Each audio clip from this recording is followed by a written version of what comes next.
I love video game print magazines. Print journalism was amazing for me. It was basically what made me want to become a writer when I was younger. I wanted to work for things like Nintendo Power or EGM. And today we're talking about Electronics Gaming Monthly, but we're not talking about the articles in there. Oh no, we're talking about the advertising. What's going on, everybody? I'm Jay. Welcome to Square Pegs. Now, for a long time, I've been doing this series where I have looked at particular games advertised in something like a comic book, which is awesome because I love comics. But with the recent EGM Compendium Kickstarter, they released an entire digital archive of the EGM magazine, and all of the ads are scanned. So we are kicking things off from 1988 with EGM #1.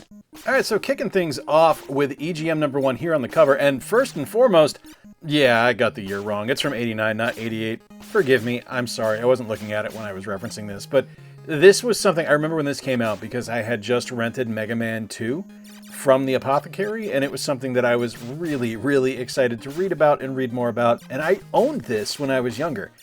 Really cool though, like all kinds of amazing stuff in here. So they mention Atari in here. Atari gets briefly mentioned here in a bit. There is actually one thing in here from Atari that was advertised, but you also have stuff from Nintendo and Sega, although don't be fooled, this is primarily an NES video. There's something like 38 games featured and 35 of them were on the NES. But let's go to our first ad right now. Our first ad is from Tengen, and I love the audacity of this. Nintendo gamers, start your pulses.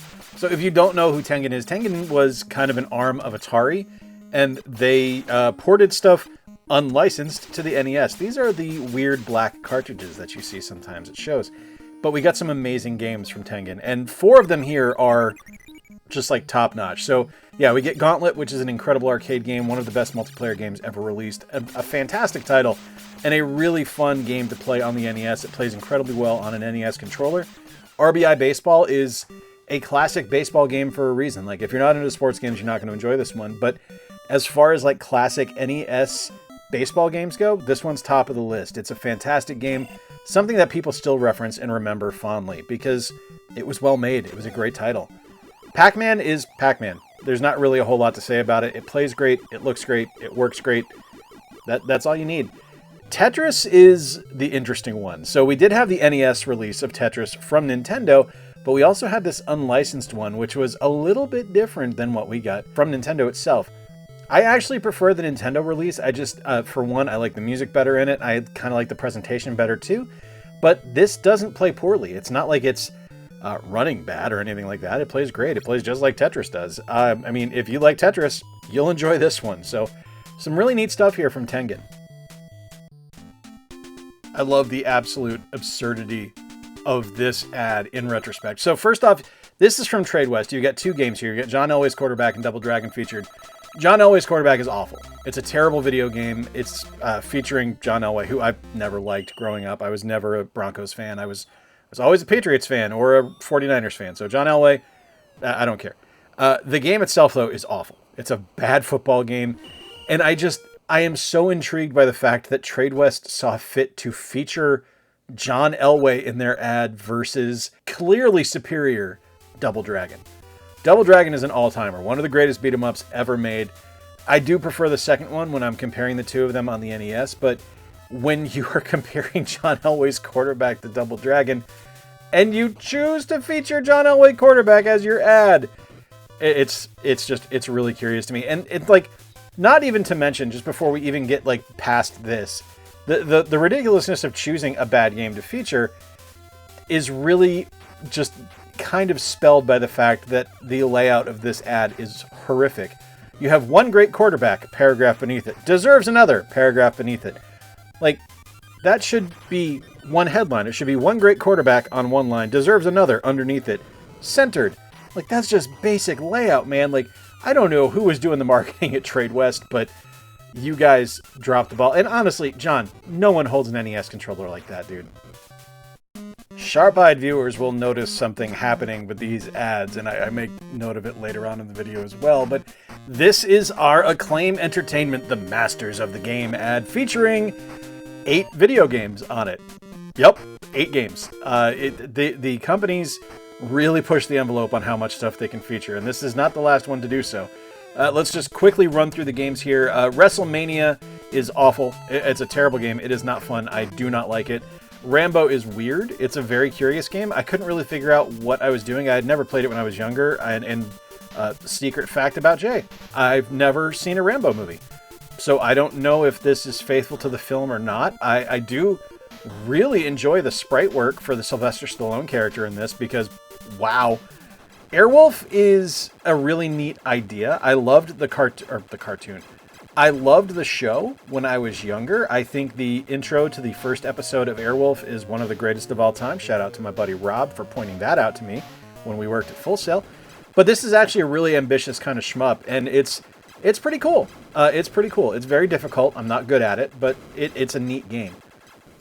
I think Star Voyager is a really interesting concept that has quite possibly the worst execution I've ever experienced on an NES game. Like, this to me screams a computer game. This is something that should have been played on an Amiga or a C64 and not on an NES because, man, just not enough buttons to be able to execute exactly what you need to do. Wizards and Warriors is brilliant. One of the best all-time platformers, a classic game, classic soundtrack, classic gameplay.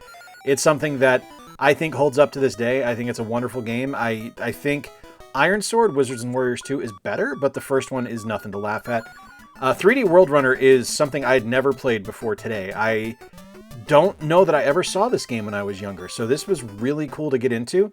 It feels a bit like Mario meets Space Harrier, if that makes any kind of sense. You are running and moving and trying to avoid enemies and jumping over gaps and stuff like that. And the jumping can be a little bit tricky because you kind of have to space yourself out and time your jumps and things like that. But it's actually pretty clever. I was overall very impressed by that game. I did not expect to enjoy it nearly as much as I did. Winter Games is a hot mess. It plays terribly on the NES, which is disappointing because I love Olympic games. It's just not fun. And Tiger Heli, I actually just recently got this in a VGM. It is not as great as I remember it when I was younger, but I'm not going to lie to you, it's still a very competent shmup. It's very fun. I like it overall. It's a good game, just not great from what I recall when I was younger. Hey, look, another ad with a bunch of games featured on it. This time from FCI. Now, I know FCI for the Advanced Dungeons & Dragons games and the Ultima titles that were released on the NES, when you'll see one of those on here. But there's some really interesting games on here that I had no idea either existed or were ones that FCI was involved in. Dr. Chaos is one that I knew about, and it was one that I actually enjoyed when I was younger. It's a really kind of interesting mix of... It feels a little bit like taking Shadowgate and Zelda 2: The Adventure of Link and squishing them together, because you have standard side-scrolling platforming stuff, but you're also able to go into rooms and move around like you would either in Shadowgate or actually Friday the 13th is probably a better comparison. It's like moving around the cabins in Friday the 13th. Ultima Exodus is a game that I loved when I was younger. It does not hold up as well as Quest of the Avatar, but it's something where I look at it and I go, they were really onto something with what they wanted to execute with future Ultima releases on the NES. There was a vision, there was a goal, and they got really close to nailing it on this first one, but they absolutely hit it out of the park with Quest of the Avatar. Magmax is one I had never heard of, I'd never played before. It was a really interesting kind of side-scrolling shmup where you're able to freely move around the screen. It's a little bit like Gradius in that way, but it's also a bit like Xevious, if that makes any kind of sense whatsoever, because there's obstacles and things like that you're able to blow up on the ground. I actually really enjoyed my time with this one more than I thought I was going to. Cycross was shocking to me because I had never heard of this one. I had never seen it before, had never heard of it, certainly had never played it. And it feels like a Tron game, like a Tron Light Cycle game. And it's really kind of clever. Like, this is one I'm going to need to hunt down because I seriously enjoyed myself playing this on the emulator. It's something that just worked. I was really shocked by it. It's, again, kind of like Magmax. It's a side-scrolling shmup in the grand scheme of things, but the gameplay is really cool. And like I said, it does kind of have that Tron feel to it. Lunar Pool is billiards. It's billiards with a life meter. You have lives. When you screw up a shot, you lose a life. You lose your lives, you don't get to complete the game. If you like pool games, I'm sure this is fine. I don't like pool. I don't like playing it in real life. I don't like playing it in video game form. So there you go. If you like Lunar Pool, there you go. Have fun with it. Xanac is another in a long line of top-down shmups on the NES. And this one kind of sets itself apart by not only having like competent gameplay, like it's solid. It doesn't do anything terribly special as far as gameplay goes. It is a top-down shmup. It leans into it, and that's all it really needs to be. But it's actually got a surprisingly good soundtrack, and that's really nice, because when I look at stuff like Xevious, which doesn't really have a soundtrack, despite the fact it's a really fun game, Xanac kind of goes that extra mile and gives you a really decent soundtrack. I thoroughly enjoyed my time with this one as well. Some shockingly good games on the FCI ad. I was really surprised and really happy.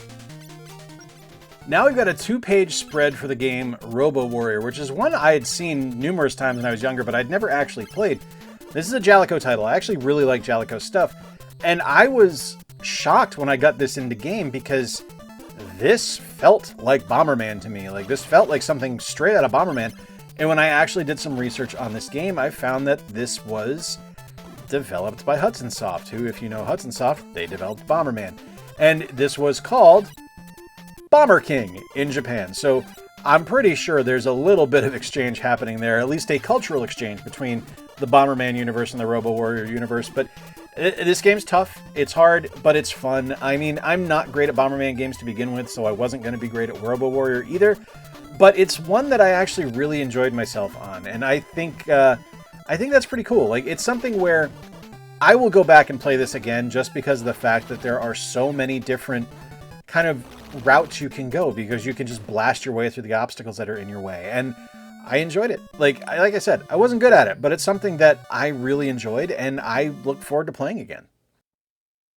I don't know about you, but I used to love it when we would get arcade cabinet ads in magazines because it felt special. Like, for me, there wasn't really arcades around me growing up. It was only when I would go to the mall that I would see brand new arcade games, until I moved to Florida, and then I would see them like in front of the Walmart or the little arcade that was right up the street from us. But up in Massachusetts, we didn't really have any around us. So it was either Chuck E. Cheese trips for birthday parties or going to the mall and going to the arcade there. So seeing stuff like this Hard Drivin ad in a magazine was amazing to me. And looking at this, I remember seeing this ad when I was younger and thinking it was crazy to get 3D graphics on a video game. Like, that absolutely blew my mind. And full disclosure, this is the Genesis version you're seeing here. I couldn't get the emulator to actually load the Hard Drivin ROM on MAME, but it's essentially the same game from what I understand. It's a little bit plotting on the Genesis, and it's a little bit messy. Like, it doesn't look as good as I'm sure it did, like, exhibited here in these screenshots, but the idea is pretty cool. Like, there's some really crazy stunts and stuff like that. Like, there's loop-de-loops and things like that you can do in the tracks, which is pretty neat. The gameplay is solid. You need to actually work at driving. It's not just put the foot down on the gas and go. You actually have to brake going into corners and avoid wrecking. And if you're off the track for too long, you'll time out and you won't be able to keep going. It's a pretty sick game, honestly. I'm really impressed by it. The Genesis version, not the best, but the arcade version, from what I have seen and seen other people's gameplay of, looks pretty awesome. Hey, hoping you get comfortable looking at single games on ads, because we're back to a multi-pack here with Sunsoft. And the prominent one featured is Xenophobe, which is quite literally one of my least favorite NES games. I think it's awful. I don't think it plays well. And that's a shame, because Sunsoft is either excellent or hot garbage from what I can tell. And you've got a couple examples of hot garbage on here, because right after Xenophobe, you've got Platoon, which is another one of my least favorite NES games, just because, oh man, it just doesn't play great. The navigation kind of sucks. It's not a fun title. And I had no emotional attachment to Platoon when that game came out. I wasn't old enough to see the movie. I don't know why it had an NES game, and it's I don't know, just not my thing. Now, Blaster Master, on the other hand, Blaster Master was absolutely my thing, and legitimately one of my favorite NES games. I put tons of hours into Blaster Master. I think it probably has top 10 soundtracks on the NES. Some of the best gameplay on the console as well. It's legitimately one of my favorite video game franchises of all time, and it all started here on the NES. Spy Hunter, I'm kind of a mixed bag on. I appreciate it for what it is. I don't necessarily get into it in a video game, but at least on the NES, I liked it in arcades, and I enjoyed Super Spy Hunter more than the original. But if you like driving games, arcade driving games, ones that give you a little bit of vehicular combat too, and the special effects, like the special weapons that you get, Spy Hunter's pretty legit. It's definitely worth checking out. As far as Freedom Force goes, well, I don't have my CRT hooked up, and I don't have a cartridge to actually try it out. It's a light gun game. Moving on now to our next ad from Taxon, which gives us 4 video games featured, and a bit of a mixed bag here. I think, like, 2 of them are good, one of them's fairly competent, one of them's a little boring, but first up is Star Soldier, top-down shmup, vertical shooter, and it's pretty good. Like, it's a really solid title. This was actually, you can see here on the ad, it says this was featured in the Japanese Nintendo Game Championships, and it's an appropriately tough game. Like, it's a really hard shmup, it's got some pretty good music, and it plays really well. Like, it's solid. Mystery Quest is not really my thing. I mean, it's a platformer, so you would think I'd be into it, but it's a bit of a plotting platformer. It's not really fast-paced or twitchy or anything like that. It's just kind of slow. And I don't necessarily think that's a bad thing. It just doesn't work for me. It's not something I'm going to go back to and play multiple times. Fist of the North Star is based on the anime, and if you like that, you're going to love this. It's a really neat game. It plays a little bit like The Legend of Kage. It's a little bit looser than Kage, so that's kind of why I knock it down a little bit, but I think it's pretty cool. Like, getting a Fist of the North Star game, not only for one is awesome, but getting it released in the States, amazing. And then Mappy Land. Mappy Land's brilliant. All the Mappy games are fantastic. These are platformers where you are hopping around the different levels using trampolines to go up and down, collecting the stolen items, and trying to avoid the bad guys that are trying to hit you. It's a really fun title. I enjoy it. Like I said, I like all of the Mappy games. I think they're well designed and just simple arcade entertainment, and there's nothing wrong with that. A single game and one of the greatest of all time. I think of every game advertised in this magazine, an argument could be made for Blaster Master, but it's hard to top Phantasy Star. Like, this kicked off an entire franchise.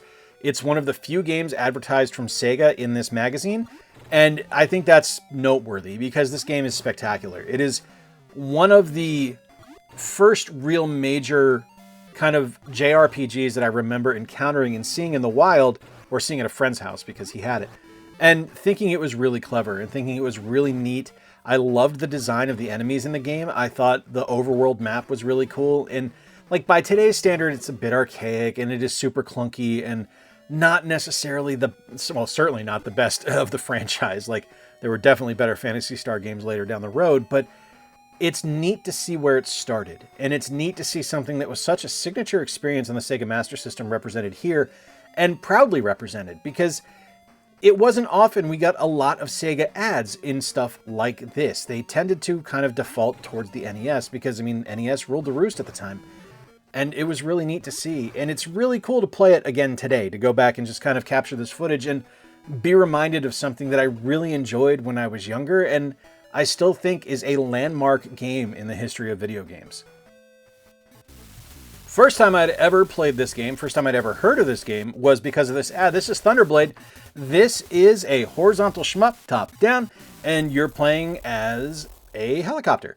And I really enjoyed my time with this, like, enough to the point where I have added it to a wish list for something to look for at a convention, because I thought it was a really solid game. I'm not good at it by any stretch of the imagination, but I want it so I can get better at it. I'm really impressed by it, though. Like, it's of all the shmups I played today, this, I think, was probably my favorite. And it shows really how strong and how capable the Sega Master System was. And it's kind of a shame that it wasn't a more popular console, that it wasn't a bigger deal than it actually was. Because the colors, the depth, the sprite work, it just was so far exceeding what we were seeing things on the NES. And, like, it's a shame because it's such a great console, such a great system, that I wish I had spent more time with it when I was younger, because as much as I love the NES, I have such a fun time playing games and discovering the Sega Master System now, almost 40 years post-release. Thunderblade is great, though. I really enjoy it. Definitely check this one out if you haven't had a chance to. I am absolutely going to be looking to add this to my physical collection. Final ad gives us 2 games of varying quality from SNK. Now, I'm a huge SNK fan. I tend to kind of default to SNK games being great, and one of these games on here I really enjoy, and one of them is Ikari Warriors 2 Victory Road, which is just super clunky, super slow, not really fun on the NES. I like it a lot more in arcades. The NES controller was just not designed for how the Ikari Warrior games are played, and that's a shame because they're excellent titles in arcades, and they just don't translate to the NES well, and that's not really their fault. It's just how it is. It was a limitation of the console. Iron Tank I really enjoy though. Iron Tank feels a bit like Jackal with a tank. It's great. It controls really well. It plays really well. It's a solid top-down kind of run and gun shooter, kind of like Jackal is I guess, drive and gun shooter, and that's what this one is too. It's a bit of a shmup, but it's not really a shmup, if you know what I mean. It's a good game though. Definitely worth checking out. One thing to take note of here, boy howdy, there were a lot of games advertised. Multiple games advertised on one ad. They really got their bang for their buck on EGM #1. Let me know in the comments down below, what was your favorite game advertised in issue 1 of EGM? Let me know if you want to see this series going forward. I would like to keep doing it because, I mean, I have like an infinite tap of things to work with here because there's just more magazines coming. I've got all of EGM right now, but EGM 2 and some other magazines are coming as well. But yeah, I'm stoked. Again, let me know in the comments down below your favorite game that's advertised in EGM #1. Let me know if there's anything else you want to see from this series. Until next time, folks, I've been Jay. Appreciate you spending a little bit of time with me. If you want to see some ones based on the comic books that I mentioned earlier, check out the link on screen right now. And until next time, remember to play more games, stay square, and take care. I'll talk to you soon.